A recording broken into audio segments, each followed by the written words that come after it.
Abra su Biblia al libro de Marcos, capítulo 3. Vamos a continuar, amado, estudiando el Nuevo Testamento. Gloria al Espíritu de Dios. Amén. Marcos, amado, capítulo 3. Amén. Poderoso es el Señor. Y vamos, amado, avanzar un poco rápido ya. Y sé que Dios nos va a exhortar y nos va a enseñar en el día de hoy. Marcos capítulo 3. En el estudio pasado empezamos, amado, ya a estudiar los textos bíblicos del Evangelio de Marcos, y estudiamos el capítulo 1 y el capítulo 2 también. Pero en el día de hoy, amado, vamos a avanzar en el capítulo 3 de Marcos. Ahora terminamos el estudio bíblico, amado, enseñando acerca del día de reposo. Y Cristo, ahí en Marcos capítulo 2, versos 27 y 28, usted lo puede leer. Cristo dice, amado, que el día de reposo fue hecho por causa del hombre, y no el hombre fue hecho por causa del día de reposo, dando a entender a los fariseos de que el hombre está por encima del día de reposo, y por lo tanto, amado, el hombre tiene más importancia para Dios que un día. Y la historia, amado, enseña que los discípulos comienzan a recoger espiga en los sembrados porque ellos tenían hambre. Eso está en el verso 23 de Marcos capítulo 2. Y dice que era día de reposo cuando ellos estaban, amado, arrancando espiga. Y dice que ellos fueron a confrontar a Cristo, a los fariseos, y le dijeron: pero mira lo que tus discípulos hacen, lo que no es lícito en el día de reposo, porque en el día de reposo no se puede trabajar, y ellos están arrancando espiga. Ahora, la Escritura sigue enseñando, amado, en el verso 25, que Cristo lo reprende y le dice: ¿acaso ustedes no han leído lo que dice la Escritura? Ustedes no han leído lo que dice la Biblia, cómo David entra en el tabernáculo, en el templo, y comió de los panes que no le eran permitidos comer porque tenían necesidad, porque tenía hambre. Entonces yo explicaba en el estudio pasado, amado, de que algunas leyes de parte de Dios eran violadas por las necesidades humanas, y Dios no juzgaba a los que la violaban. Algunas leyes, no todas. Amén. Como por ejemplo, el día de reposo se entendía, amado, que si había una necesidad de vida o muerte en un hombre, el día de reposo era violado, y eran, amado, sin culpa, sin causa. Por eso Cristo lo reprende en el verso 25 y le dice: ¿acaso ustedes no han leído lo que hizo David, que entró en el templo y comió de los panes de la proposición cuando no era lícito comer de esos panes? O sea, ellos no habían entendido lo que la Escritura había dicho. Entonces, amado, hicimos una cuanta comparación en el estudio pasado y enseñamos que también al día de hoy hay algunas leyes que pueden ser violadas por motivo de la necesidad. Por ejemplo, usted lleva, amado, una gente enferma en un vehículo que se está muriendo. Amén. Usted va a ir rapidísimo para el hospital. Pero hay una ley que usted no puede avanzar más de 40 kilómetros por hora aquí en la ciudad.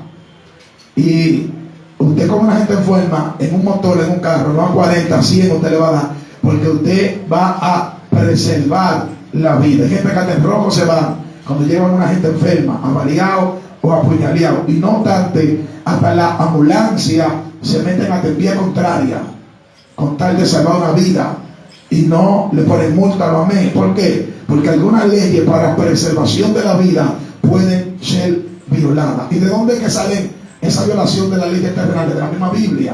Porque, amado, en la Biblia había algunas leyes que el hombre estaba por encima de toda la creación. Entonces, en el verso 27, aquí Cristo le dice, amado, que el día de reposo, amén, no fue hecho, que el hombre no fue hecho por causa del día de reposo, sino que el día de reposo fue hecho por causa del hombre.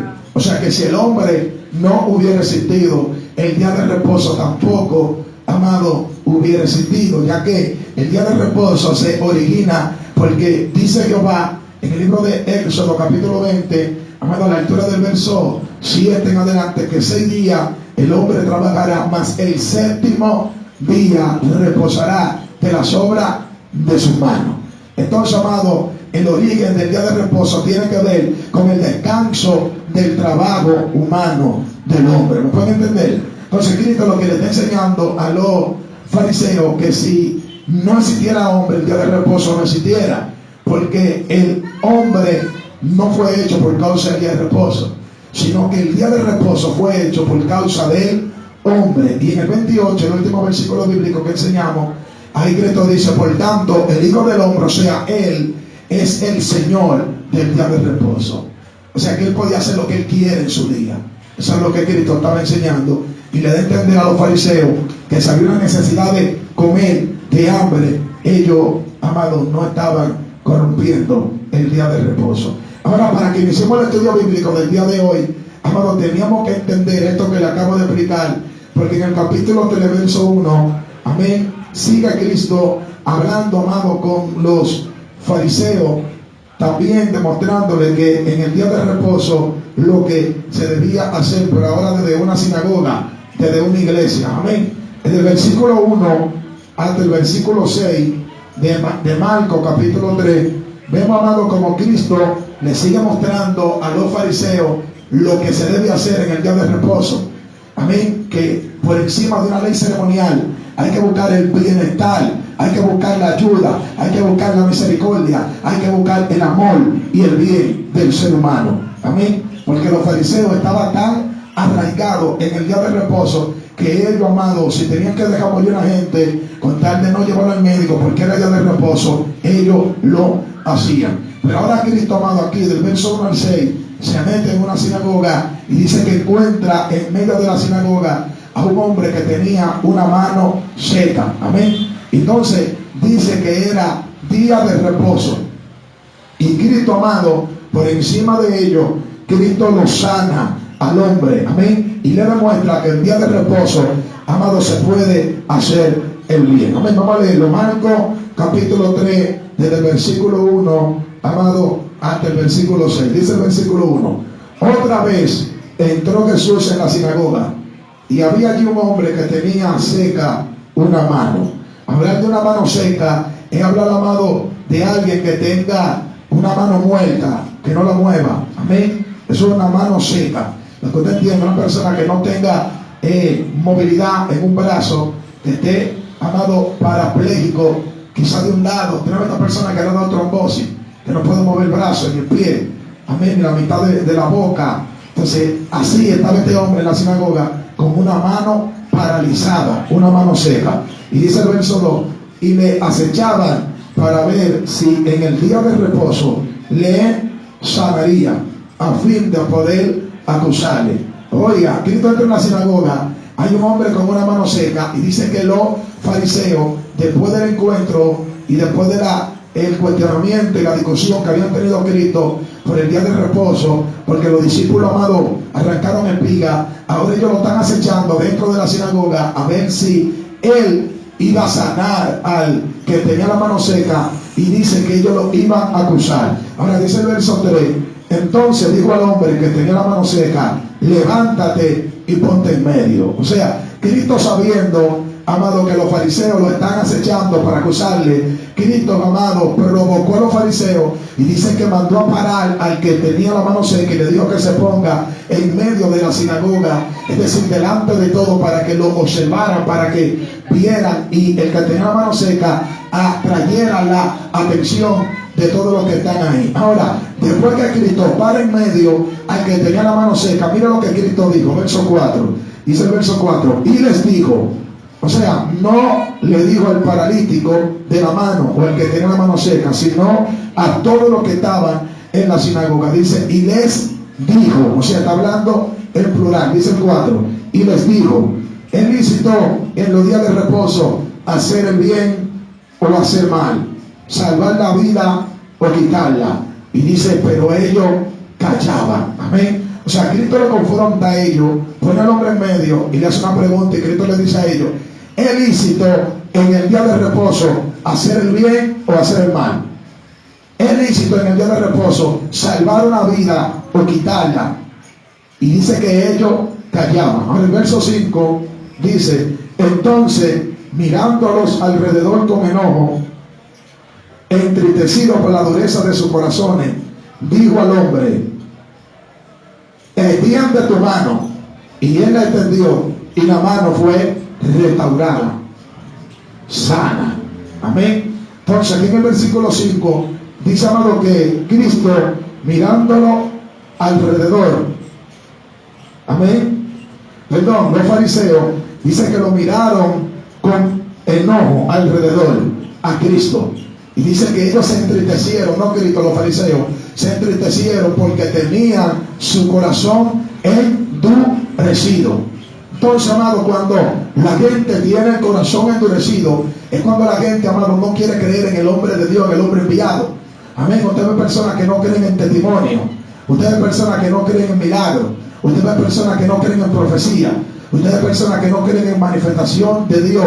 Puede estar, amado, Dios hablando, tronando, terrible. Amén. Y no creen en Dios. Amén. Así, amado, hay cristianos incrédulos. Amén, que no creen en las cosas que pueda hacer Dios, no creen en profecía, no creen en profeta, no creen en testimonio, no creen en milagros, entendiendo que hay testimonios que son inventados, que hay personas, amados, que están hablando mentiras, están diciendo cosas que nunca hicieron, están diciendo que mataron cuando nunca mataron, están diciendo que robaron cuando nunca robaron, están diciendo, amados, que se prostituyeron cuando nunca se han prostituido. Eso lo entendemos, pero hay testimonios que son ciertísimamente verdaderos, y que por medio de esos testimonios, amado, una persona puede ser confrontada, cambiada, libertada, amén, renovada por lo que te ha pasado a ti. Porque hay gente, amado, que quizá puede estar en la droga, y si tú das un testimonio que Dios te libertó de la droga, entonces ellos pueden decir, no, pero si Dios lo libertó a él o a ella, también me puede libertar a mí, y su fe aumenta. ¿Me pueden entender?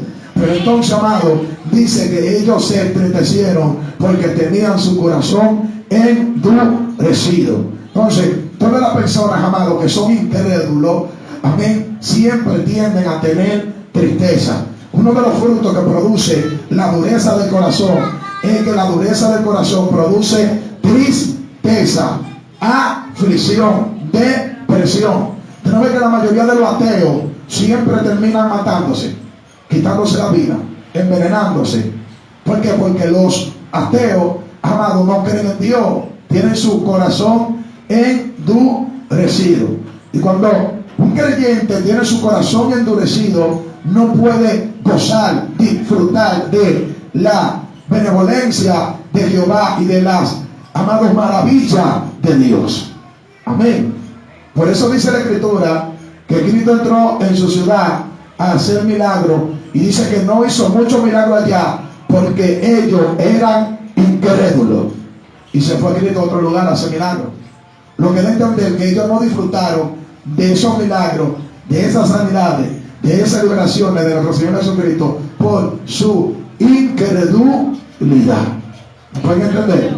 Entonces, dice que el verso 5, que ellos mirándolos, o sea, mirando a Cristo y al que tenía la mano paralizada alrededor de ellos, mirándolo, dice que se entristecieron porque tenían su corazón endurecido. Amén. O tenían, amado, dureza de corazón, que es lo mismo. Entonces dice, dijo al hombre, aquí hablando de Cristo en el verso 5, dijo al hombre, ¿a cuál hombre? Al que había parado en medio con la mano seca. Le dijo, extiende tu mano. Ahora, el hombre no tenía su corazón endurecido. Él no era incrédulo porque él creyó, y él dice que extendió la mano y la mano le fue restaurada sana. Amén. Dice que la mano le fue restaurada sana. Y dice el verso 6, y salidos los fariseos tomaron consejo con los herodianos contra él para destruirle. Amén. Entonces, amados, ellos, como vieron que no podían resistir la sabiduría de Cristo, las, amados, manifestaciones del Mesías en la tierra caminando, dice que ellos callaban. Eso fue en el verso 4. Ahora en el versículo 6, al ellos no poder, amado, encontrar falta en Cristo, al ellos no poder acusar a Cristo, porque ahí en el versículo 2 dice que ellos la estaban acechando para acusarle. Es decir, que el plan de los fariseos era acusar a Cristo. Pero Cristo, con su sapiencia, su sabiduría, antes de hacer milagros, Cristo le preguntó a ellos, ¿qué es lícito hacer en el día de reposo? Verso 3. ¿Hacer el bien o hacer el mal? dar vida o quitarla. Díganme. Dice que ellos callaron. Al ellos callar, amado, viendo que Cristo hizo este milagro, entonces ellos no tuvieron cómo, amado, acusar a Jesús.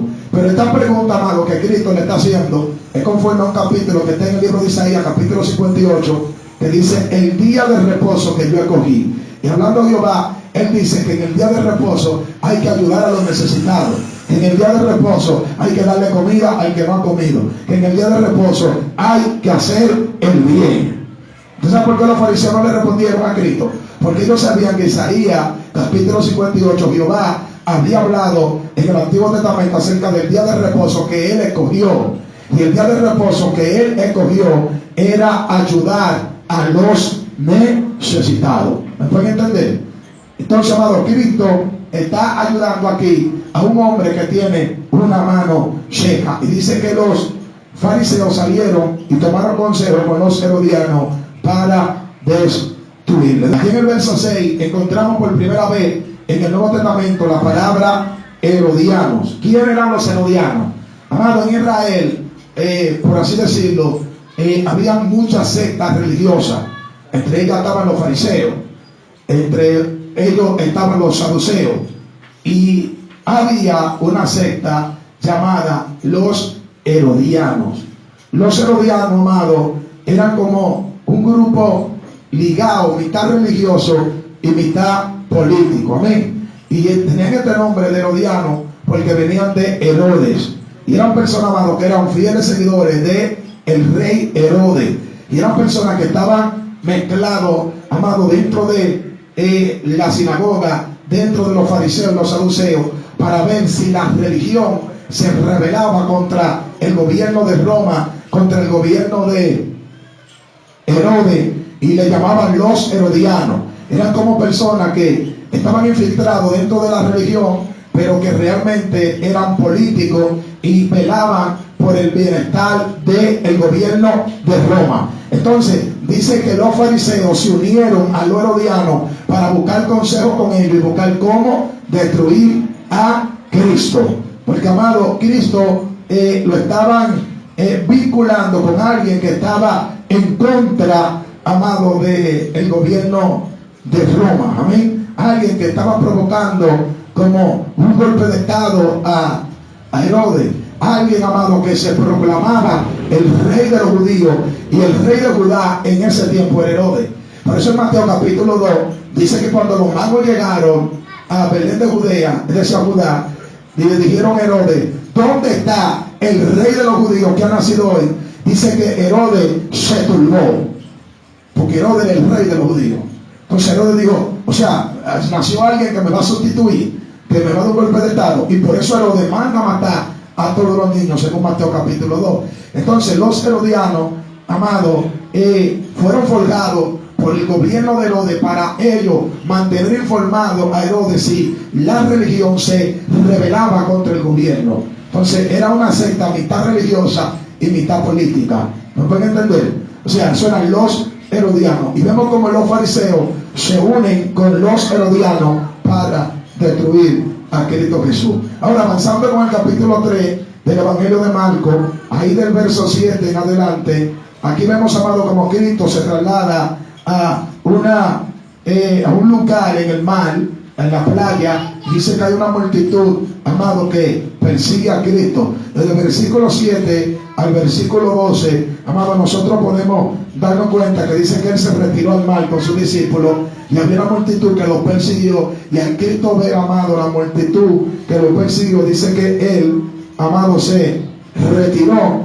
amado, más para al fondo, se subió en una barca para poder predicarle a la multitud. Amén. Entonces dice el versículo 7, vamos a leerlo, versículo 7 al 12, dice el 7: mas Jesús se retiró al mar con sus discípulos, y le siguió gran multitud de Galilea y de Judea. O sea, después que Cristo, amado, sana al hombre con la mano seca, Cristo entendía que él no tenía que hacer más nada en ese lugar. O sea, él, amado, se levanta, se retira y se va al mar de Galilea. Y dice que le siguieron mucha gente de ahí mismo de Galilea y también de Judea, lo seguían. Amén. Y dice el versículo 8 dice de Jerusalén, oiga, de Jerusalén también seguían a Cristo, de Idumea, eso era otro lugar, y del otro lado del Jordán, y de los alrededores de Tiro y de Sidón. O sea, de todas estas ciudades, amado, que había en Jerusalén, perseguían a Cristo. Estas personas, amado, andaban detrás de Jesús, amén. Y dice, oyendo cuán grande cosa hacía, grandes multitudes vinieron a él. Entonces, amado, aquí Marcos nos revela cuál era la razón de que esta multitud de personas siguieran a Cristo. Y dice, porque ellos habían escuchado las grandes cosas que él hacía. ¿Cuáles cosas? Los milagros. Es decir, amado, que un gran porcentaje de los que seguían a Cristo lo seguían, amado, por las señales que Cristo hacía, por los milagros que Cristo hacía. Es decir, amado, que todo hombre de Dios ciertamente debe procurar en intimidad tener una señal de parte de Dios, sea sanando, sea libertando endemoniado, amén. O sea, son señales que deben perseguir al hombre de Dios. Y en Juan capítulo 6, que después vamos a estudiar eso, vemos como Cristo confronta a esta multitud y Cristo, amado, le dice, todos ustedes vienen, uno por los panes y por los peces, otros vienen por los milagros y algunos vienen por la palabra. Dice que Cristo, reprendiéndolo, ellos se fueron, amén. Entonces nos da a entender que verdaderamente dentro del Evangelio, cuando hablo dentro del Evangelio no me refiero a esta congregación, sino en términos general, hay personas que se convierten por el codo, hay gente que se convierte por la juntiña, hay otros que quizás se convierten enamorados de una sierva y se convierten de atrás de ella, hay otros que se convierten enamorados de un siervo, amén. Pero hay otros que verdaderamente se convierten porque son tocados y son llamados por Dios.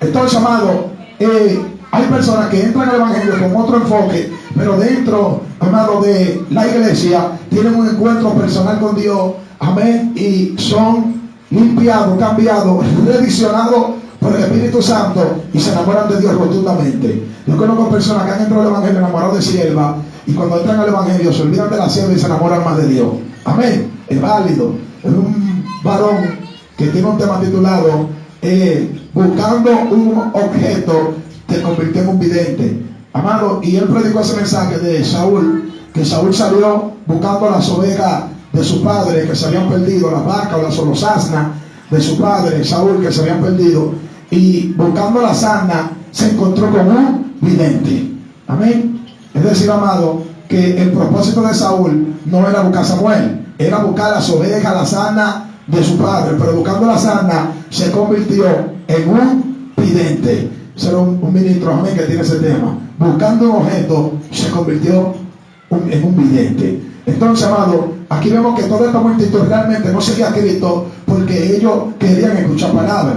Había gente, amado, ahí que no le interesaba la palabra, sino que le interesaba, amado, ser espectadores, ver los milagros, ver, amado, las señales. Ahí mismo, amado, en el versículo 8 dice que oyendo cuán grande cosa él hacía. O sea que ellos siguieron a Cristo porque Cristo hacía grandes cosas. En el versículo 9 dice, y dijo a sus discípulos que le tuviesen siempre lista la barca a causa del gentío, para que no le oprimiese.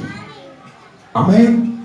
Entonces, amado, dice que le diga a los discípulos que le preparen la barca para que no le opriman. Porque, amado, Cristo no podía caminar abiertamente por la calle. La fama que Cristo tenía era tan profunda que la gente lo apretaba, querían verlo, querían escucharlo, querían palparlo.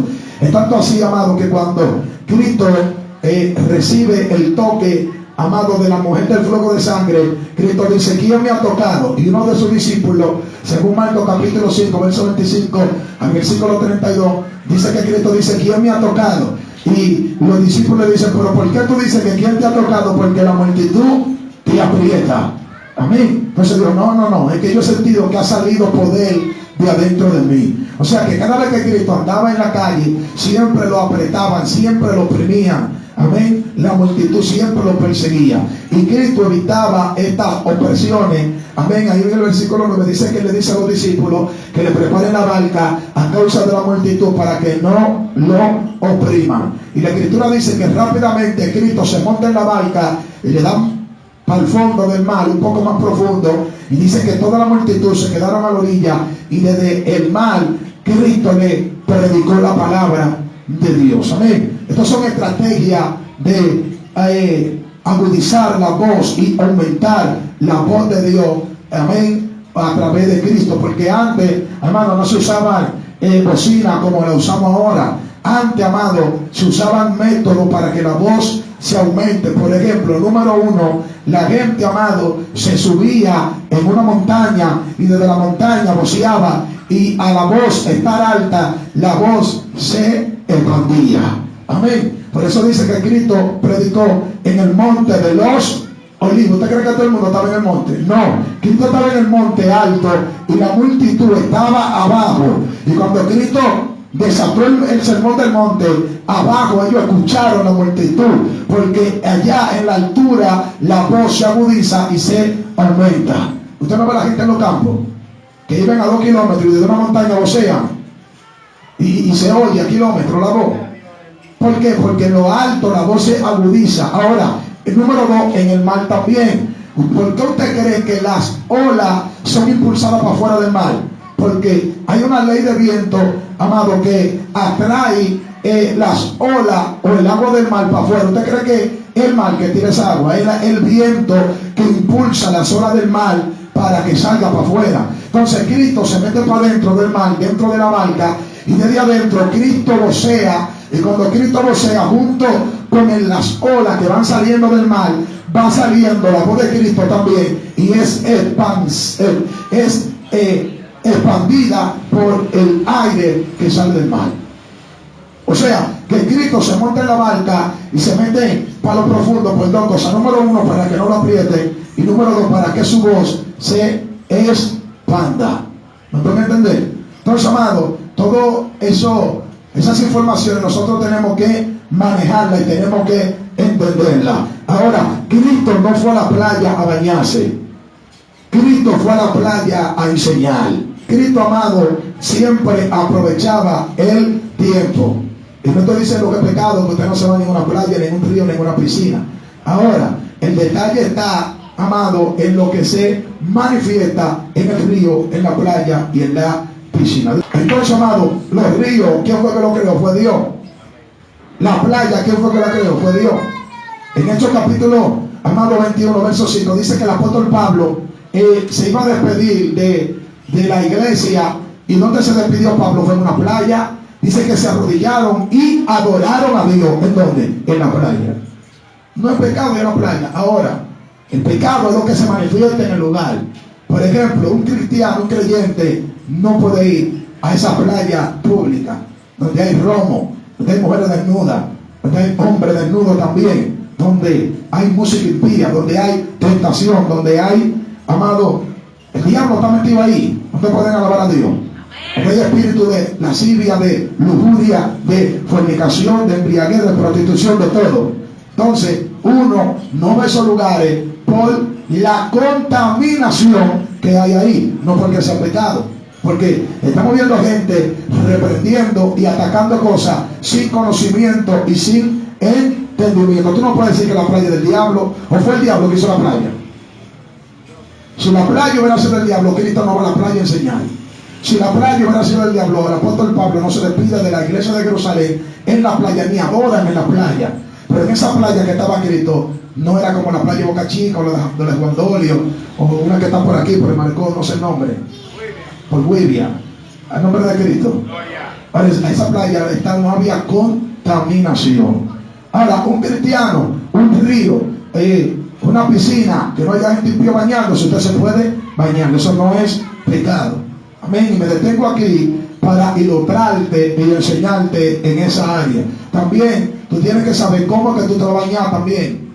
Porque tampoco tú puedes tirarte en el río, tirarte en la piscina y bañarte desnudo, enseñando tu cuerpo. Amén. Tú te puedes bañar pero con tu ropa. así como tú estás vestido. Si me toca en un río que no hay contaminación y yo me baño, voy así como estoy, me quito los zapatos, saco el celular, saco el dinero, la llave, meto los zapatos y me tiro el agua con tu ropa. Amén. Entonces, amado, un cristiano no puede bañarse desnudo.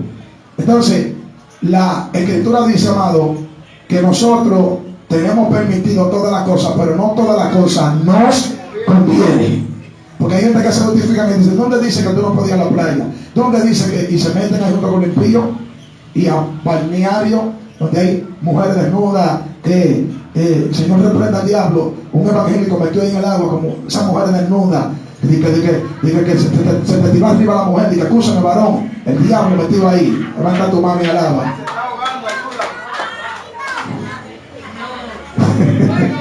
Entonces, amado, aquí Cristo se mete a la playa a ensoñar. Ahora, aquí, amado, en el versículo 10 dice, porque había sanado a muchos, para que no, de manera que por tocarle, cuando tenían plaga, caían sobre él. Oiga, usted ve, ahí está confirmando Marco que la gente no andaba detrás de Cristo por la palabra. La gente andaba detrás de Cristo por sanarse. Dice que todos los que tenían plaga querían tocarlo, porque ellos habían escuchado que él había sanado a muchos. Y dice el versículo 11, y los espíritus inmundos al verle se postraban delante de él. Escuche qué autoridad tenía el Mesías. Los espíritus inmundos al verle se postraban delante de él. ¿Qué autoridad tenía Jesús?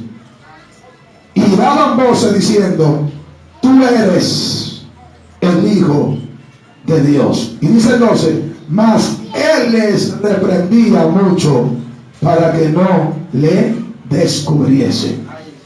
Oiga, cuando los espíritus inmundos vieron a Cristo, dice que ellos se postraron, simbología de respeto y reverencia. Ahora, hay demonios, amado, que nosotros debemos tener cuidado, porque si tú no estás al nivel espiritual para reprender, mejor cierra tus ojos y levanta tu mano y di, la sangre de Cristo tiene poder. Yo recuerdo que una vez, amado, me metí a reprender un demonio, no era pastor cuando eso, y ese demonio, amado, era una jovencita como con 17 años, 18, cayó poseída. Y habían dos pastores en el lugar, habían unos cuantos hermanos, yo estaba ahí, comenzamos a reprender ese demonio, y yo me puse a reprender ese demonio, y de repente la muchacha brincó, y cuando tiró un brinco se me pegó del brazo, me mordió, y me hacía así como los perros, ¿verdad? Agarrándome el brazo, casi me despega la carne, y me subió como una ira, quería despegármela, pero la agarré por el mamón y me la traté de quitar, y no me la quité, salí para afuera de que reprendieran otro ese demonio. Levanta tu mano, agarró una chancleta, y con la chancleta le dio una galleta a una pastora de la que estaba ahí, el demonio también. A la abuela de una pastora también le dio. Ese demonio estaba violento. Entonces, realmente cuando nosotros estamos bajo la autoridad de Dios, los demonios se sujetan y se postran y respetan y se someten. Amén. En una ocasión cayó también, yo estaba en una campaña, testifico esto, cayó en una campaña, estaba en una campaña y había una predicadora que Dios había visto, amado, que Dios lo usaba fuertemente en liberación, y ella reprendió un joven. El muchacho cayó en el piso, y cuando se levantó tambaleando así, el muchacho, ella le profetizó, él estaba endemoniado de los efectos del demonio, no había sido libre, y ella le dijo, vuelve a Cristo que tú eres descarriado. Y el demonio habló para avergonzar al predicador y le dijo, yo nunca he sido cristiano. Y ella dijo, cállate demonio, enmudece, mentiroso, sal de él. Y el muchacho gritó, ¡guau! Y cayó. Entonces, también nosotros, amados, debemos tener cuidado de eso de hablar con los demonios, porque hay demonios que meten confusión. Y que qué tiempo tú tienes en ese cuerpo. Y que qué tú haces aquí. Y los demonios son mentirosos. Ahora, si usted sabe que usted no está mal y un demonio lo quiere como hacer vergonzar y usted está bien, usted tiene autoridad para decirle: enmudece espíritu y cállate y sal fuera. Ahora, si tú no tienes autoridad, no le digas que enmudezca, porque es posible que ese espíritu te brinque arriba y te muerde un brazo, como lo hizo con el pastor. Levanta tu mano y goza. Entonces, realmente, si no hay una autoridad, nosotros no podemos ir a reprender demonios. Y a la iglesia hay que educarla en cuanto a eso. Amén. Por ejemplo, amado, cuando hay una persona que está endemoniada, a veces hay 3, 4 y 5 hermanos reprendiendo. Uno lo agarra por la frente, otro por la barriga, otro por los pies y otro por el brazo derecho, otro por el brazo izquierdo, y todo el mundo sale fuera, otro el mundo te ata y otro el mundo te queda quieto, y el demonio, quizá, amado, por ejemplo, porque si hay 5 gente con autoridad, el demonio no encuentra a quién obedecer.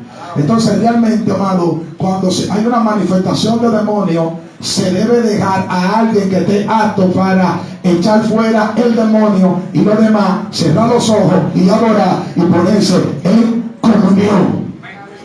No diga reprendiendo de que 3 gente junto a un demonio. Ya eso es desorden. Amén. Sí, vamos a la escritura, Mateo capítulo 17. Los discípulos están reprendiendo un demonio y dicen a Cristo: tus discípulos no pueden echar fuera este demonio. ¿Qué hace Cristo? Generación incrédula, ¿hasta cuándo de estar con vosotros? Tráigame, muchacho. ¿Qué hace Cristo? Le quita el demonio a los discípulos y que se lo traigan a él. En otras palabras, soy yo que lo voy a reprender, déjenme reprenderlo a mí. Y dice que él, dándole una orden al demonio, sacudió con violencia al muchacho y el demonio salió de él. Cuando Cristo dice: tráigame al muchacho, inmediatamente los discípulos dejaron de reprender. Porque en eso tenemos que tener, amado, también educación. Amén. Porque hay culto, amado, que a veces se desbarata por un demonio. Nos olvidamos de Dios por el demonio. Yo no. Para mí es que están buenos los demonios. Yo estoy predicando y se me manifestó un demonio. Ni a mí no hay nada, no, yo sigo predicando. Digo, déjelo ahí, agárralo ahí. Cuando yo termine reprendo. Voy a seguir predicando, alaba. Porque hay gente que deja de predicar para reprender el demonio. Entonces hay demonios que a veces quieren, amado, entorpecer la palabra que se está enseñando y se está dando. Entonces, amado, escuche, dice que aquí el demonio se postró porque había autoridad. Ahora, cuando los hijos de Talesema le dijeron al Espíritu: en el nombre de Cristo, el que predica Pablo, sal fuera. Ellos dijeron: a Pablo conocemos y sabemos quién es Cristo, pero ¿y ustedes quiénes son? No había autoridad. Amén. Entonces dice que Cristo, amado, los reprendía y le decía que salieran fuera. Ahora, amado, mire todo lo que se manifestó en la playa donde Cristo está enseñando. Enfermos que quieren que Cristo los sane y endemoniados que están siendo libres. Entonces, hay algo profundo aquí también, que, amado, cuando hay una unción de liberación, porque quiero hacer esta pausa aquí en este estudio bíblico para hablar de eso aquí en el día de hoy, un poco de demonología, para que no entiendan ese término, son los estudios bíblicos acerca de los demonios. Hay una unción de liberación que el Padre, amado, no se la otorga a todo el mundo. Es una unción especial, una unción de liberación que hay que buscarla con ayuno y oración. Que Dios se lo dijo a los discípulos: este género no sale sino con ayuno y, porque hay dimensiones de espíritu que tienen que estar ayunados para echarlo fuera y está bien orado para echarlo fuera esos demonios. Entonces, amado, cuando la unción de liberación reposa sobre un hombre, tú no tienes que poner mano para que el demonio se manifieste. ¿Dónde estaba Cristo? En la playa, mal adentro, y desde allá se manifiestan esos demonios. Sin Cristo ponerle la mano, la presencia del ungido en el lugar hace que los demonios se manifiesten. Comienza la mujer a bailar como serpiente y como a picar ojos y a doblar la cabeza. Y mira cómo ese diablo de seductor manifestado en ese cuerpo. A mí, cuando llega el ungido, cuando llega el hombre de Dios. Usted no ve que hay gente que los demonios no pueden mirarlo a los ojos. Los que están endemoniados no pueden mirarlo a los ojos porque hay autoridad. Entonces, siguiendo, amado, con la historia de Marcos, aquí en el capítulo 3, en el versículo 13 al 19, ya vemos, amado, como Cristo va a elegir a los 12 apóstoles, a los 12 discípulos. Amén. Aleluya. Del verso 13 al verso 15 de Marcos capítulo 3, vemos, amado, como Cristo, luego que sale del mar, de terminar de predicar, dice que sube al monte.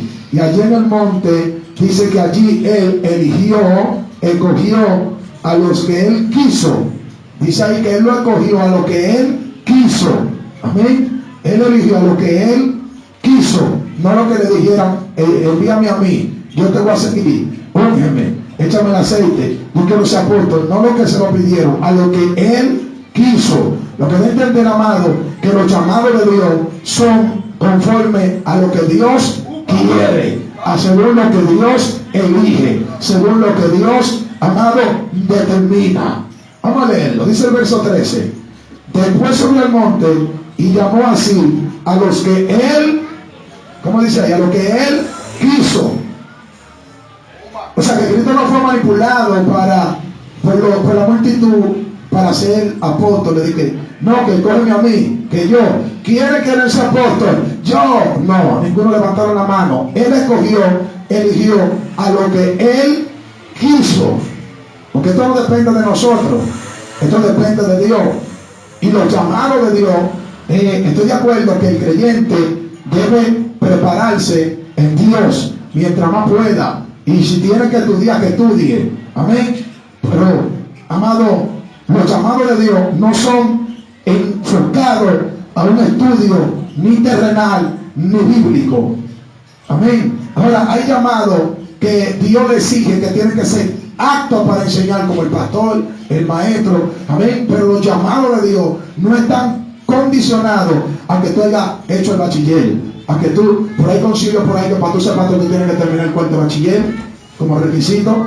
Entonces, ¿qué hacemos con Pedro? Que dice Hechos capítulo 4, verso 12, que era un hombre del vulgo, sin letra, un hombre bruto. Ahora, el apóstol Pablo, como era más preparado, amado, que Pedro, el apóstol Pablo alcanzó más lugares, se expandió más que Pedro por la inteligencia que tenía. ¿No puede entender? Pero los llamados de Dios no tienen que ver ni con edad, no tienen que ver ni con sexo, si es masculino o femenino, no tienen que ver con estudio bíblico. Los llamados de Dios tienen que ver con la voluntad de Dios, punto.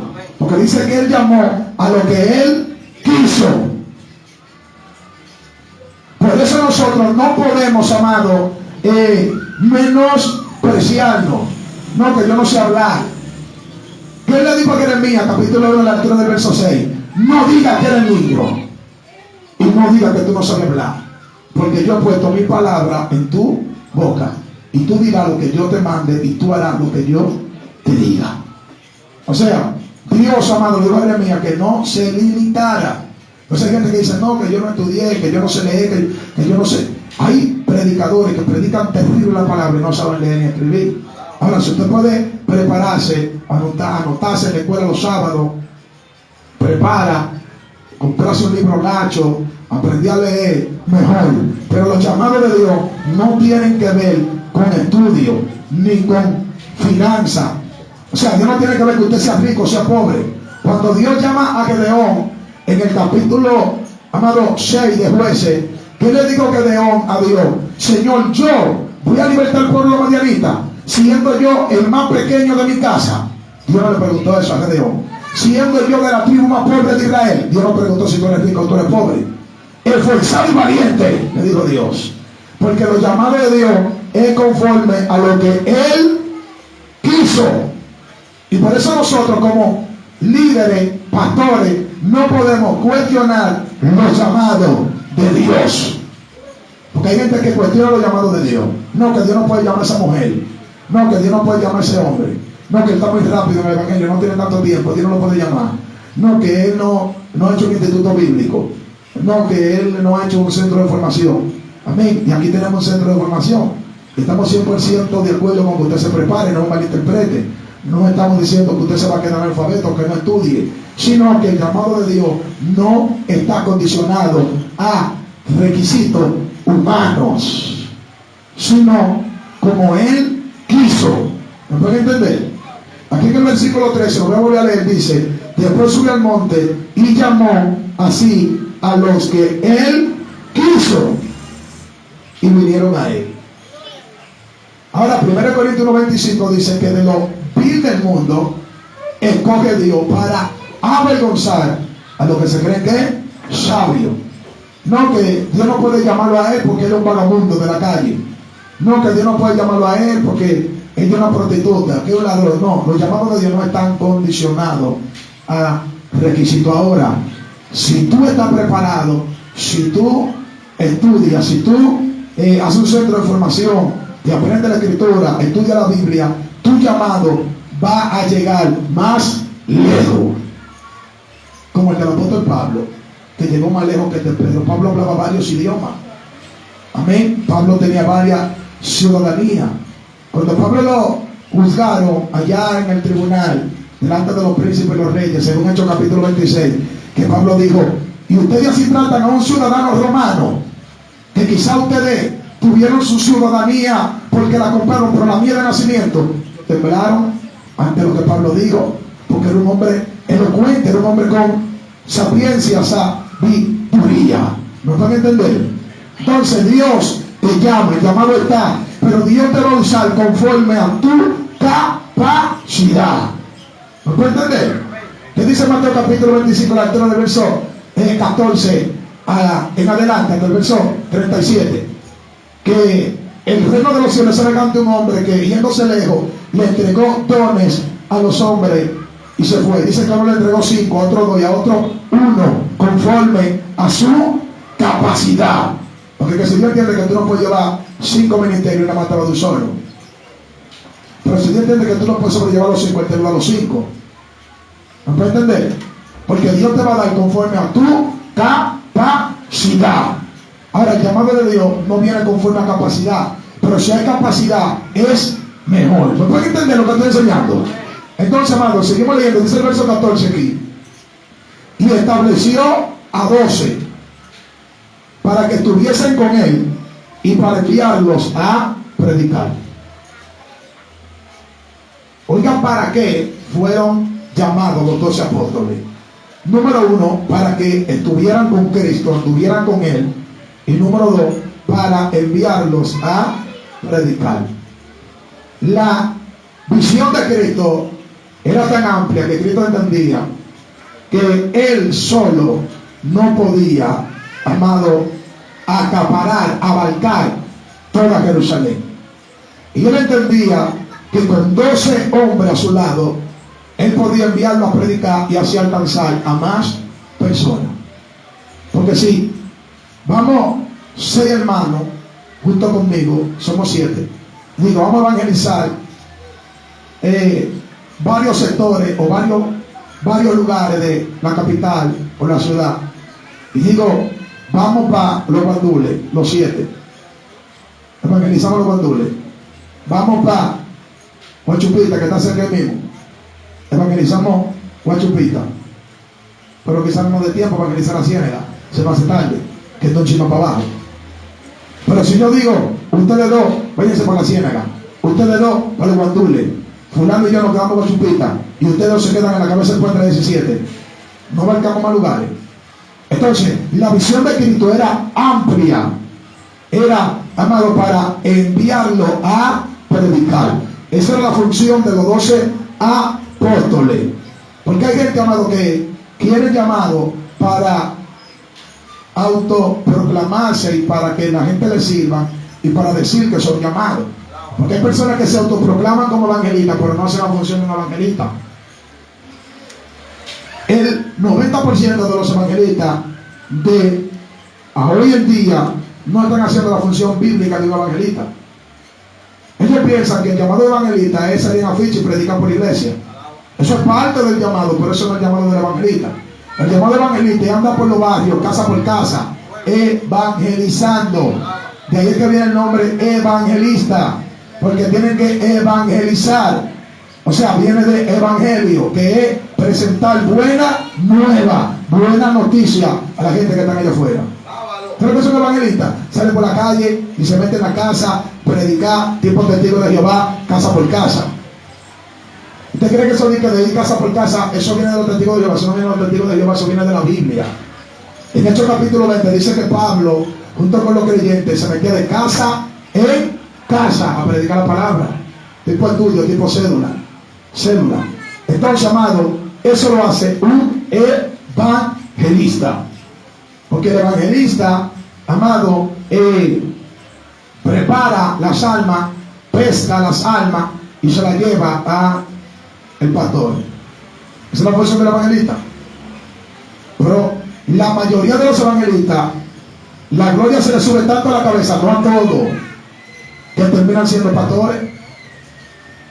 ¿Usted no ha visto eso? Que la mayoría de los evangelistas no terminan siendo pastores y no tienen el llamado. Hay algunos que sí, me especifico, no todos, pero la gran mayoría no tienen el llamado de pastor y se meten a pastorear por el arrastre, por la fama, por la altura que quizás han alcanzado. Pero ¿qué hizo Felipe, el primer evangelista? Trastornó a toda Samaria. Esto ahí en Hechos capítulo 8. Y cuando Felipe vio que había un gran número de creyentes, Felipe dijo: no, espérate, yo no soy apóstol, yo no soy pastor. Manda a buscar a Jerusalén a Pedro, a Juan, a Santiago, a Jacobo. Vengan para acá, para Samaria, que aquí hay gente creyente. Y dice que cuando vinieron los apóstoles, él le entregó la multitud que había creído y se fue. Y se lo dejó a ellos. Felipe se puso como pastor en Samaria. ¿Me puede entender? Que hay principios que no se están cumpliendo, bíblicamente hablando.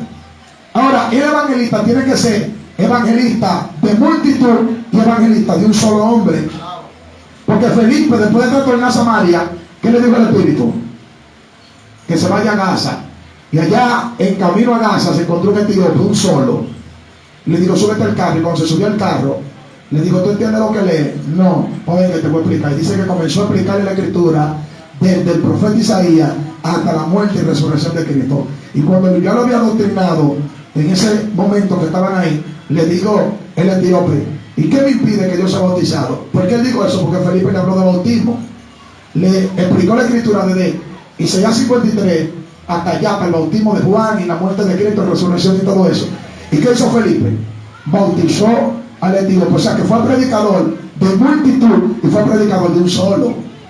Pero hay evangelistas que si la iglesia tiene 10 miembros, mandan a otro, mandan al chopo. Usted sabe que hay chopo de predicadores que le andan atrás y que para buscar fama, para que le abran puertas, y cuando le invitan a iglesia chiquita, no, te voy a mandar a uno, yo no puedo, y no se quedan en la iglesia grande. Eso lo están haciendo la mayoría de los predicadores liberales y que están haciendo mercadería con la palabra de Dios.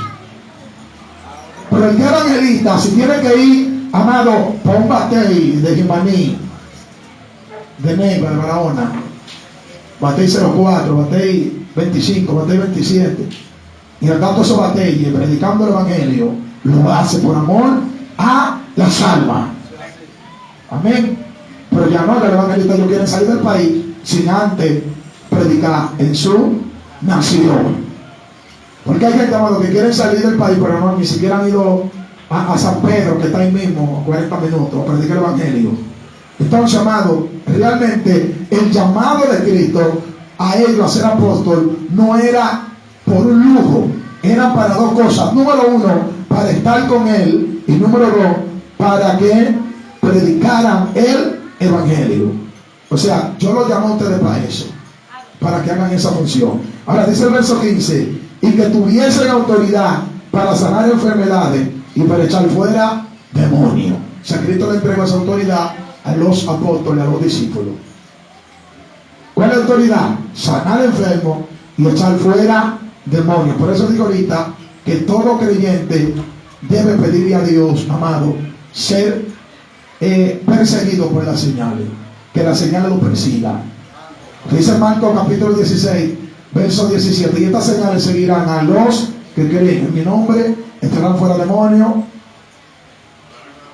están hablando más lengua, los espíritus saldrán fuera. El problema es que hay gente que no están creyendo. Si las señales van a seguir a los que creen. Usted sabía que hasta por usted echar fuera un demonio, usted tiene que creer. La fe opera hasta para echar fuera un demonio.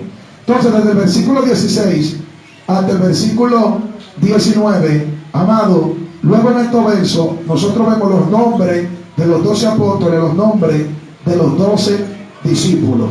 Pero antes, amado, de entrar ahí, dice que en el 15, que Él le entregó autoridad. Le entregó autoridad. La palabra autoridad viene de la palabra griego exousia, que quiere decir gobierno, señorío, poder. Oiga, Cristo le entregó gobierno, poder, señorío. Amén. Eso le entregó Cristo. Ahora, del verso 16 al 19, vemos los nombres, y aquí lo revela. Dice el 16, a Simón, a quien puso por sobrenombre Pedro, a Jacobo, hijo de Zebedeo, y a Juan, hermano de Jacobo, a quienes apellidó Boanerge, esto es, hijo del trueno. Usted ve, esos son los nombres apostólicos. Yo hablé de eso en el estudio pasado, de que Cristo le cambiaba los nombres a los apóstoles cuando los llamaba. Son nombres apostólicos, nombres que le dio Cristo.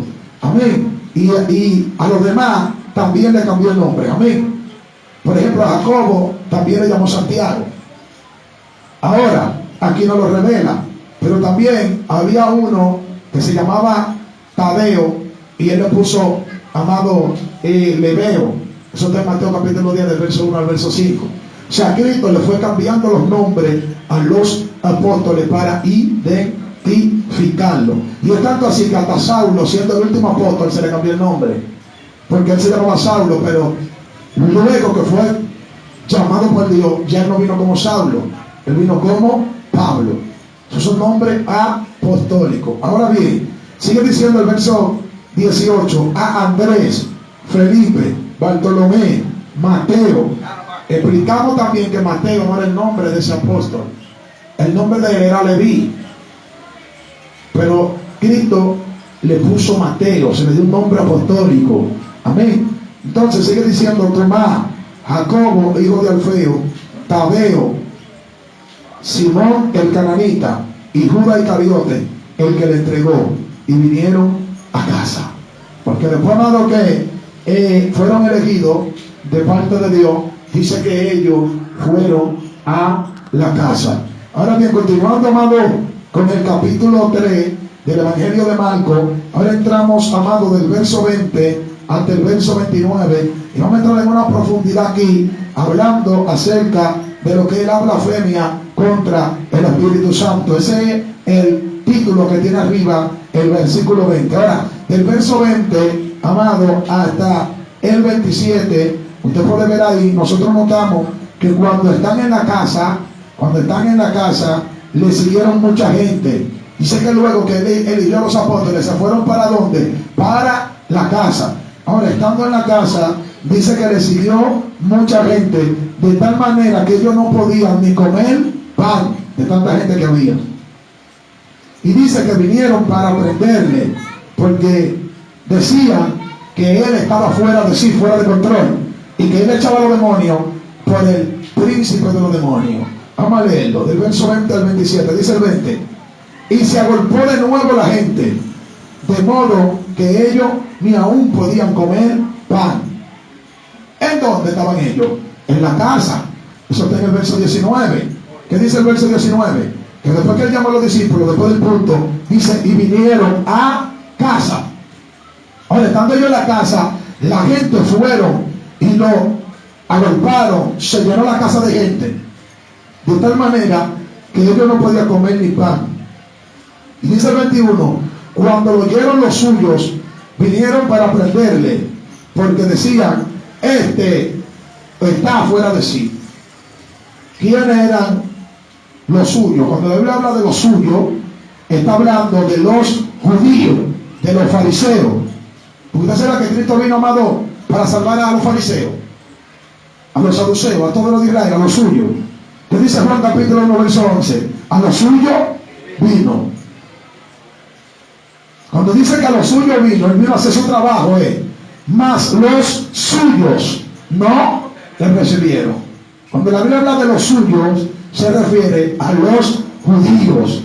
Y aquí en el verso 21 dice: cuando lo oyeron los suyos, es decir, los fariseos, los judíos, cuando lo oyeron que ya estaban, que Cristo estaba en casa, dice que ellos también vinieron para prenderle, porque ellos decían que está fuera de sí. Dice el 22: pero los escribas que habían venido de Jerusalén decían que tenía a Belzebú.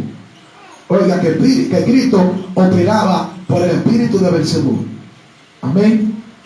Y que por el príncipe de los demonios echaba fuera los demonios.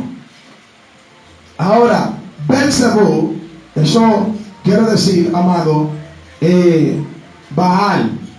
Amén. Porque en la antigüedad había un dios pagano que era conocido como Baal-Zebú. Y ahí es que viene Belzebú. Lo que pasa es que está escrito diferente, porque el Nuevo Testamento realmente se escribió en otro idioma.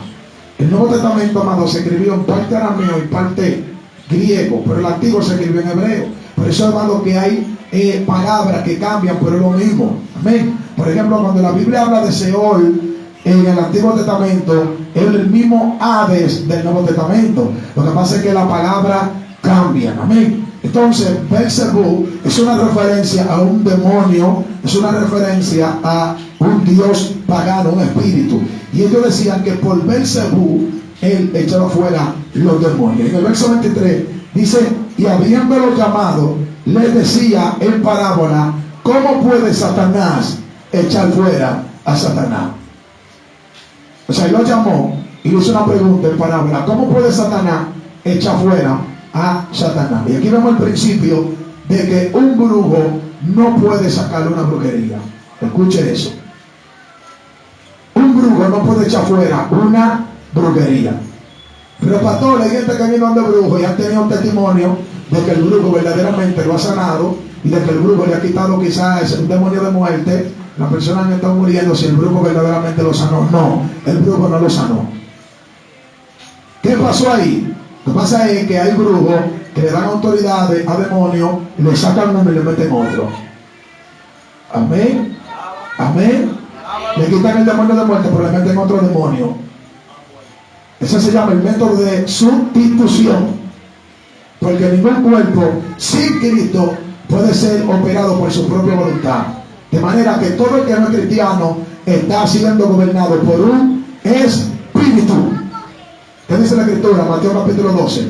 Que cuando el espíritu inmundo sale del cuerpo, ¿cuándo es que sale del cuerpo? Cuando viene a Cristo. O sea que dentro del cuerpo hay un espíritu inmundo. Dice que anda por lugares secos buscando reposo. Porque el cuerpo del ser humano es el reposo de los demonios. Los demonios encuentran reposo en el cuerpo de los humanos. Y ojalá usted entienda esta profundidad que le estoy enseñando. Pero los demonios reposan atormentando y torturando los hombres. Dice que ellos se fueron por lugares secos y no encontrando reposo, dijeron: volveré a mi casa. O sea que hay gente que son casas de demonios. ¿De dónde salí? Y dice: vendré y tomaré 7 espíritus peores que yo, y el postrer estado viene a ser. Entonces, no pueden sacar un espíritu y dejar un cuerpo vacío. Sacan uno y meten otro demonio. Eso es lo que hacen los brujos. Porque hay personas que cuando llaman a un brujo dicen: no, yo no puedo resolver este problema, vean de fulano. ¿Usted sabe por qué ellos dicen eso? Porque el espíritu que está dentro de ese cuerpo es de mayor autoridad que el que posee el brujo. Y el brujo lo manda a un brujo que tenga más autoridad y más nivel, más level espirituales. Amén. Que se vean de fulano, que fulano es el único que puede resolver eso. Porque el brujo discierne que el espíritu que está poseendo ese cuerpo no es de mayor autoridad que el que el brujo tiene. ¿Me puede entender? Entonces, por eso hay brujos, amados, que ellos hacen brujería metido en cavernas, metido en cuevas. Hay brujos que consultan en cuartos, en habitaciones. Pero hay brujos que trabajan con el mismo diablo, que el Señor los reprenda. Ellos consultan en cementerio, en cuevas, metidos, y tienen su vacá, y el diablo hasta se les personifica. Pero no voy a hablar de eso ahora, después vamos a tener un estudio profundo de eso. Entonces Cristo le dice: ¿acaso Satanás puede echar fuera a Satanás? Es una pregunta a ellos. Ahora vamos a ver qué ellos dijeron. Aquí en el versículo 24, bien, Cristo sigue hablando y Cristo le dice en el 24, si un reino está dividido contra sí mismo, tal reino no puede permanecer.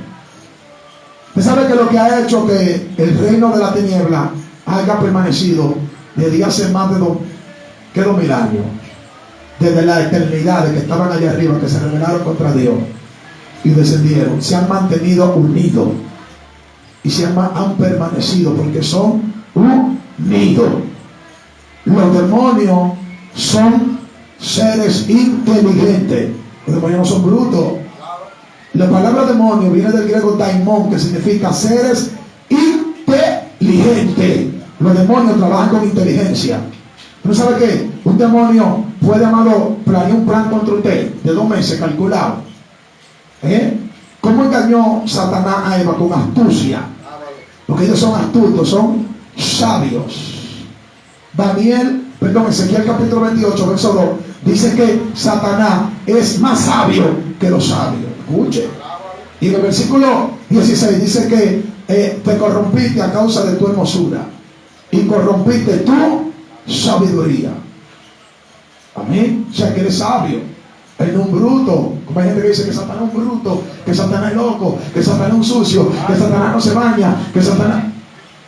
Levanta tu mano y gózate.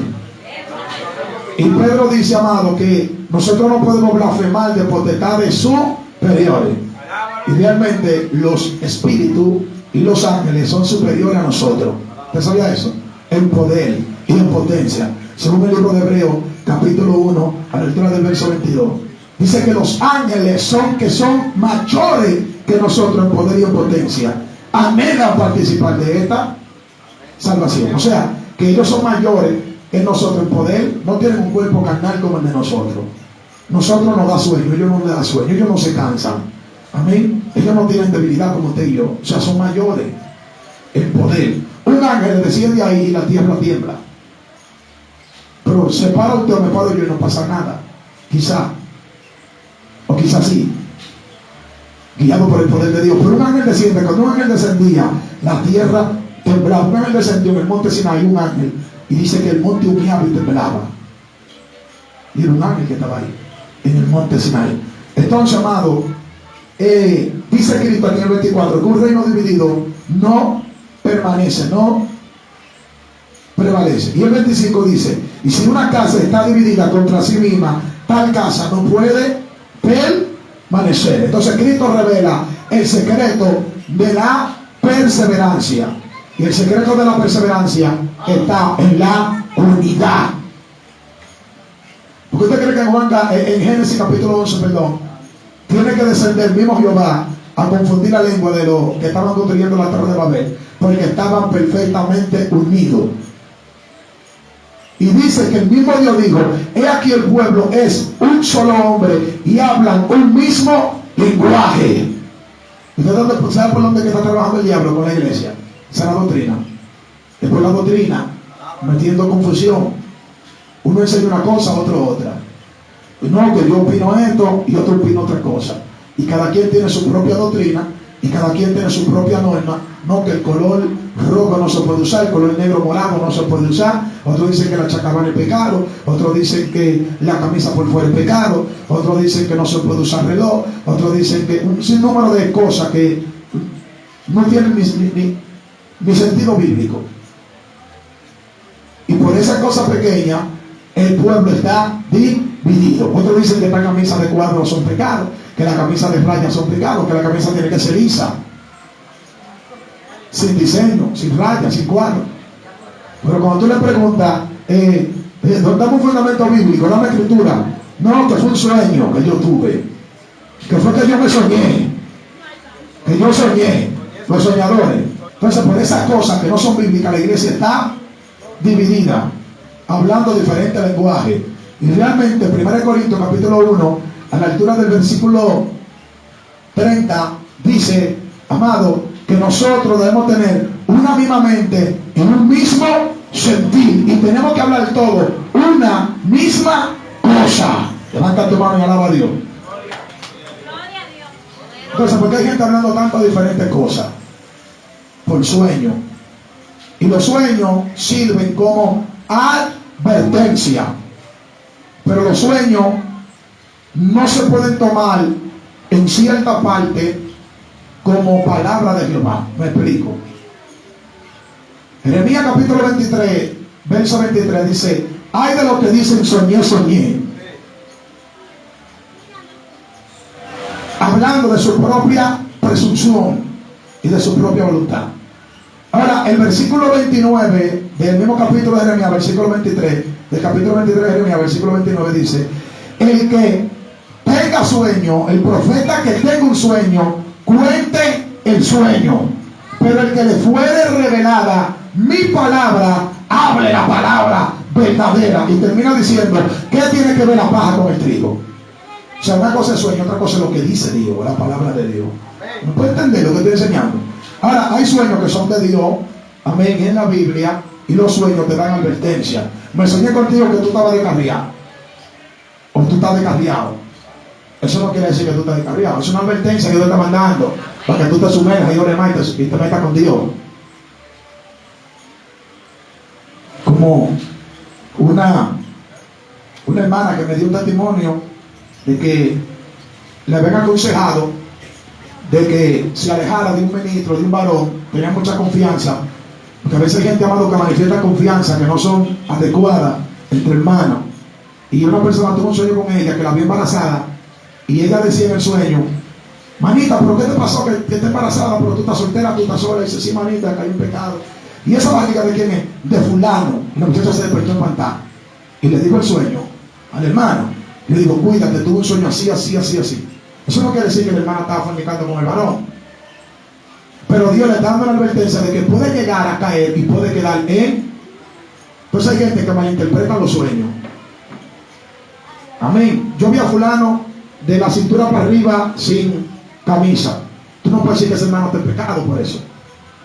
Es una advertencia que Dios te está mandando, para que tú lo adviertas. Los sueños son advertencias. De Génesis al Apocalipsis, todos los sueños que la Biblia presenta, los sueños muestran advertencia. Amén. Vamos a pasar rápido por la Biblia. Empezamos con Génesis. José tuvo un sueño, amén, donde iba a reinar. En los sueños Dios revela los propósitos que Él tiene contigo. Más para adelante cae en la cárcel y dice que en la cárcel hay dos presos que tienen sueño, un copero y un panadero. Fue ese sueño reveló el propósito también. Pero dijo: a ti en 3 días te van a matar y a ti en 3 días te van a restituir. Luego Faraón, Génesis 41, tiene un sueño: 7 vacas gordas, 7 vacas flacas. Una advertencia: 7 años de abundancia, 7 años de escasez. ¿Qué le dice José? Apercíbete, guarda en los graneros. Vienen 7 años de escasez. Primero vienen 7 años de abundancia. Son advertencias. José, entramos en el Nuevo Testamento para no cansarte.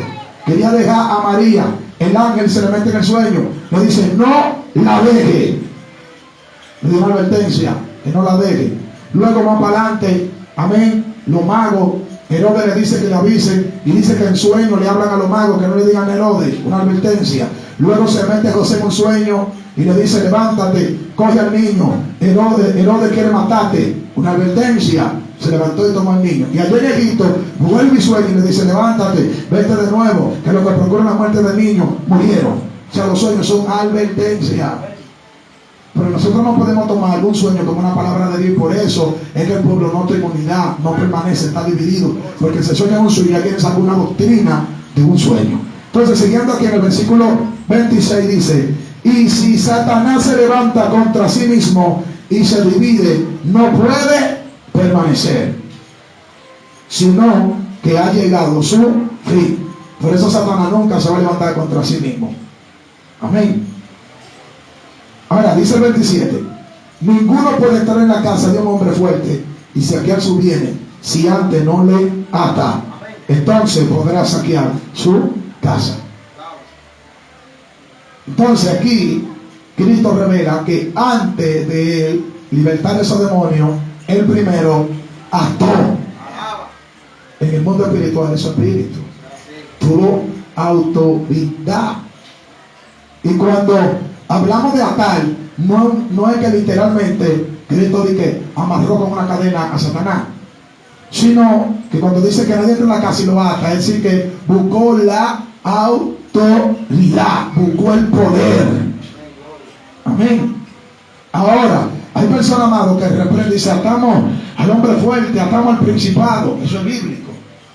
Porque la Biblia dice que lo que nosotros atemos aquí en la tierra se va a desatar en lo, y lo que nosotros desatemos se va a desatar también en la tierra. Ahora, aquí Cristo dice que nadie puede entrar a la casa si no ata al hombre de la casa primero.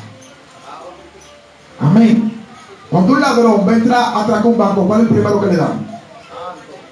Al guachimán, al que tiene la pistola, al hombre fuerte de ahí, el que defiende. Lo cachan, lo amarran. Lo primero que amarran y lo cachan es al guachimán. ¿Me pueden entender? Entonces, amado, porque si ellos atacan a los clientes y dejan al guachimán suelto, es posible que el guachimán le dé un plomazo. Entonces, esos son principios que Cristo está revelando aquí. Ahora, amado, dice el verso 28, de cierto os digo que todos los pecados serán perdonados a los hijos de los hombres. Escuche, todos los pecados serán perdonados a los hijos de los hombres. Todo. O sea, que no hay ningún pecado que Dios no perdone. Estamos en el capítulo 3 de Marcos, verso 28. O sea que si usted pecó, no importa qué tipo de pecado sea, usted se humilla de todo corazón y Jehová lo perdona, siempre y cuando usted no lo vuelva a hacer. ¿Qué le dijo Cristo a la mujer adúltera? Vete y no peque más. Y allá en Juan capítulo 5, Cristo sana al paralítico de Betesda, pero después lo encuentra en el templo y Cristo lo advierte y dice, mira, no peque, para que no te venga otra cosa. Y qué peor que durar 38 años paralítico, me parece que tenía este hombre, 38 años. Y Cristo le dice, si pecas te viene algo peor. Entonces, el perdón consiste en tú apartarte del pecado, porque hay personas que se humillan pero vuelven a pecar, se humillan pero vuelven a pecar, se humillan y se vuelven a pecar, se humillan y vuelven a pecar, y Dios es un relajo. Dios conoce y escudriña la intención de la mente y del corazón. Si tú te humillaste y Dios sabe que no lo hiciste de corazón, de verdad, ¿tú crees que Dios te limpió? No. Ahora, cuando en tu corazón verdaderamente Dios entiende que tú verdaderamente te humillaste, entonces Dios te limpia. Pues tú crees que Dios te va a limpiar y tú te vas a ensuciar, y después te va a limpiar y tú te vas a ensuciar, y después te va a limpiar, y vamos a pasar la semana entera Dios limpiándote y tú ensuciándote, como la alabanza. Hoy me caigo y tú me levantas, yo me caigo y tú. ¿Usted cree que Dios va a pasar la semana entera limpiándote y tú pecando y Dios limpiándote? No. Dios no puede ser burlado, dice la Escritura, porque Dios escudriña la mente y los corazones. Usted ve esa gente que se convierte, lo impío, dice, para salir del predicador. ¿Usted cree que ese nombre se escribe en el libro de la vida? No. Aunque ellos lo digan, ese nombre no se inscribe. Pues ¿usted cree que va a poner a Dios de relajo? Escribiendo. No, vamos a borrarlo ahora. Se convirtió en una campaña. Vamos a escribirlo de nuevo. No, vamos a borrarlo. Levanta tu mano y gózate. Te estoy revelando profundidades. O sea que Dios conoce la intención del interior del corazón. Es igual que el perdón. Manito, perdóname. Pero están pidiendo perdón fue porque lo mandan a pedir perdón. Fue porque el pastor le dijo que tiene que pedir perdón. No porque nació de él. Aunque es bíblico que yo te diga, tiene que pedir perdón a fulano, lo perdiste. Porque Cristo se lo dijo a Pedro. Si tu hermano pega contra ti 70 veces 7, perdónale. Ese Cristo lo mandó a perdonarlo. Pero el perdón tiene que salir del corazón. Porque hay gente que dice, no, yo lo perdoné, pero no hablo con él. La perdoné, pero no es lo mismo. Ya no la saludo, la tengo de lejos, después de perdonarla. No, usted no la ha perdonado, usted no ha perdonado nada todavía. El perdón, amado, restaura. Dice que el amor cubrirá multitudes de faltas. Dice el Antiguo Testamento. Y el Nuevo Testamento dice multitudes de pecados. Ahora que si yo te amo como hermano y yo te perdono y ya me olvido de lo que tú me hiciste, y vamos a seguir para adelante, vamos a seguir brillando el camino. ¿Ustedes pueden alabar a Dios? Ahora, dice el 28, de cierto os digo que todos los pecados que cometan los hombres serán perdonados a los hijos de los hombres. Y las blasfemias, cualquiera que sea, también van a ser perdonadas. Ahora, dice el 29. Ahora, ¿qué significa la palabra blasfemia? Ofender, burlar. Eso es blasfemar. Cuando tú te burlas de alguien, tú estás blasfemando a esa persona. Cuando tú ofendes a alguien, amén, eso es blasfemar. Faltarle el respeto a alguien, burlarte, reírte de alguien, amén, ofender a alguien, eso es blasfemar. Dice, todas las blasfemias serán perdonadas, cualquiera que sea. Ahora dice el 29, pero cualquiera que blasfeme contra el Espíritu Santo, oiga, no tiene jamás perdón, sino que es reo de juicio eterno. Dice el 30, porque ellos habían dicho, tiene espíritu inmundo. Entonces, ¿cuál es la blasfemia del Espíritu Santo? Verso 30, porque ellos habían dicho, tiene espíritu inmundo. La blasfemia del Espíritu Santo no es tú de que relajar a un hermano que está hablando lengua o que esté lanzando. Aunque eso es un pecado, eso es una falta de respeto al don de Dios y a la manifestación de Dios. No se puede hacer. Pero realmente la blasfemia contra el Espíritu Santo es tu otorgarle al diablo lo que le pertenece a Dios. Porque el contexto de la historia, cuando Cristo habla de la blasfemia del Espíritu Santo, ¿cuál es? Que Cristo está reprendiendo demonios y ellos dijeron que Él lo echaba fuera por Belcebú, por Satanás. Él se echa fuera los demonios por el diablo. Ese tiene al diablo adentro. Eso fue lo que ellos dijeron. Y el versículo 30 explica el por qué Cristo dijo eso y cuál es la blasfemia del Espíritu Santo. Porque ellos habían dicho, tiene espíritu inmundo. Por eso decirle hijo del diablo a alguien, eso es muy delicado. Porque si tú le dices hijo del diablo a alguien que es hijo de Dios, es posible que tú estés blasfemando contra el Espíritu Santo. Porque tú le estás atribuyendo al diablo lo que le pertenece a Dios. Pastor bíblico, si es bíblico, pero eso se dice por revelación y ordenanza de Dios. Pero tú crees que Dios te va a mandar a decir hijo del diablo a todo el mundo, a todo lo que te encuentre en la calle. Hay gente que hasta porque lo choque en un carro o en un motor, hijo del diablo, me chocaste, le pisa un callo, hijo del diablo.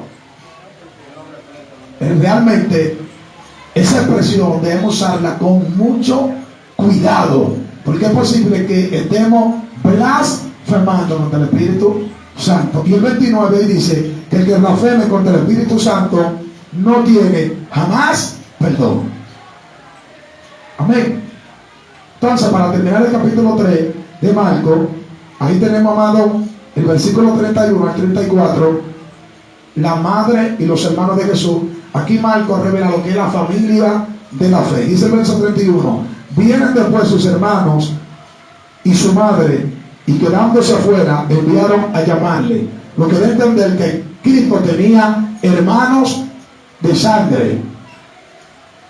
Es decir, que José y María tuvieron más hijos después del nacimiento de Jesús. Y no como dicen por ahí los católicos que María sigue siendo virgen.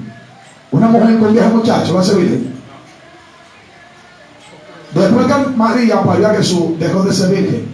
Porque Mateo capítulo 1, verso 25 dice que no conoció José a María su mujer hasta que no dio a luz al Hijo de Dios Jesús. Vamos a entender que después que ella dio a luz a Jesús, José se llegó a su esposa y tuvieron hijos. O sea, no viven ya. ¿No pueden entender? O sea, ella no es virgen. Entonces aquí, en el versículo 31 dice que vinieron después sus hermanos, los hermanos de Jesús, no los hermanos de la iglesia, no los hermanos en la fe de Cristo, no, sus hermanos de sangre y su madre, y quedándose afuera, enviaron a llamarle. Quedándose afuera ¿de dónde? De la casa, porque todo ese evento que está pasando, cuando Cristo dice de la blasfemia del Espíritu Santo, era dentro de una casa. Entonces, como había la gente se agolpó, ahí todo puede leer en el verso 20, dice que se agolparon a la casa, de manera que no podían comer pan, había mucha gente en la casa, los hermanos y la madre de Jesús no podían entrar. Y dice el verso 32, y la gente que estaba sentada alrededor de él le dijo, tu madre y tus hermanos de sangre están afuera y te buscan. Y dice el 33, él les respondió diciendo, ¿quién es mi madre y mis hermanos? Una pregunta le hace, lo cual él mismo en el verso 34 se la responde. Dice el 34, y mirando a los que estaban sentados alrededor de él dijo, he aquí mi madre y mis hermanos. Y dice el 35, porque todo aquel que hace la voluntad de Dios, ese es mi hermano, mi hermana y mi madre. Y aquí Cristo muestra lo que es la familia de la fe. Cristo revela aquí que la hermandad espiritual está por encima de la familia. Porque cuando su familia que está por el campo quiere llegar a su casa, si usted se pone malo, ya hace rato una hermana llegó o un hermano llegó. Entonces la familia de la fe, Cristo dice que está por encima de una familia terrenal. ¿Pero se está practicando eso? No. Ahora los hermanos con hermanos se aborrecen, hermanos con hermanos se critican, hermanos con hermanos se murmuran, hermanos con hermanos no se ayudan. Cristo dijo que es una señal de los principios de dolores, que el hermano con el hermano se aborrecerá y se entregarán a la muerte. Mateo capítulo 24, versos 9 y 10. Entonces realmente, amado, nosotros debemos tener como hermano a los que hacen la voluntad de Dios. O sea que tú no puedes llamar hermano a todo el mundo tampoco. A veces uno usa la expresión de hermano como una expresión coloquial dominicana. Porque cuando tú no conoces el nombre de alguien, tú le dices hermano o varón. Hay gente que le dice varón a personas que no son cristianas, como una expresión coloquial, un lenguaje coloquial de un buen dominicano hablando. Pero realmente hermano no se le puede llamar a todo el mundo. Por eso Cristo dice, ¿quiénes son mis hermanos? ¿Quiénes son mi madre? ¿Y quiénes son mis hermanas? Los que hacen la voluntad de Dios. Entonces el que no es cristiano es su prójimo, pero no es su hermano. El impío, el que no es cristiano, es su prójimo, pero no es su hermano. ¿No puede entender? Él es su prójimo, pero no es su hermano. Hermano es cuando pasa a ser hijo de Dios, según Juan capítulo 1, verso 12, que dice que a los que creen en su nombre, a los que le recibieron, le dio potestad de ser hecho hijo de Dios. Eso es como cuando usted va al Guacalito y se declara. Amén, que yo creo que no existe ya eso. Y usted se declara. ¿Existe todavía? Sí. Sí, bueno, existe el Guacalito. Usted se declara, que le entregan su acta de nacimiento. Y si ya usted es dominicano, o ya usted es americano, o ya usted es, no sé, cualquier nación, que se declare. Le dan una autorización de que ya usted está legal, de que ya usted está paternizado, de que usted no es un bastardo. Porque un bastardo es alguien que no tiene papá ni mamá, nadie lo declaró. Es un bastardo. La palabra bastardo es bíblica. Según el libro de Hebreos capítulo 12 verso 7, dice que si Dios no nos corrige, entonces ya no somos hijos, sino somos bastardos. Usted sabe que hay gente que son bastardos, que no acepta corrección. El que no acepta corrección es un bastardo, lo dice la Escritura, no el pastor Jonathan. Porque si tú no dejas que Dios te corrija, que Dios, como tu padre que te ama, te corrige, y tú no aceptas corrección de Dios, pues entonces tú estás diciendo que Dios no es tu papá. Porque el padre que ama a su hijo corrige y azota y disciplina. Y él dice, si yo lo dejo sin disciplina, eso está ahí, Hebreos 12 verso 7, si yo lo dejo sin disciplina, entonces ya no son mis hijos, sino que son bastardos. Entonces, cuando alguien que no es cristiano, que es prójimo, acepta a Cristo, lo confiesa, como dicen otros manuales, lo naturalizan. Lo naturalizan, le dan su cédula espiritual, su acta de nacimiento. Si ya usted pertenece a la familia de la fe, ya usted es hijo de Dios. Por eso no todos son hijos. Hay personas que son creación de Dios y hay personas que son hijos de Dios. Amén. ¿Qué es una creación de Dios? La tierra. ¿Qué es una creación de Dios? Una piedra. ¿Qué es la creación de Dios? Un árbol. ¿Qué es una creación de Dios? Un animal. ¿Qué es una creación de Dios? Un río, el mar, el sol, la luna, los objetos. Entonces, hay gente que son, amado, creación. ¿Qué es creación? Esa pared, ese blog. Hay gente que son como ese blog, esa pared delante de Dios. Son creación de Dios, pero no son hijos de Dios.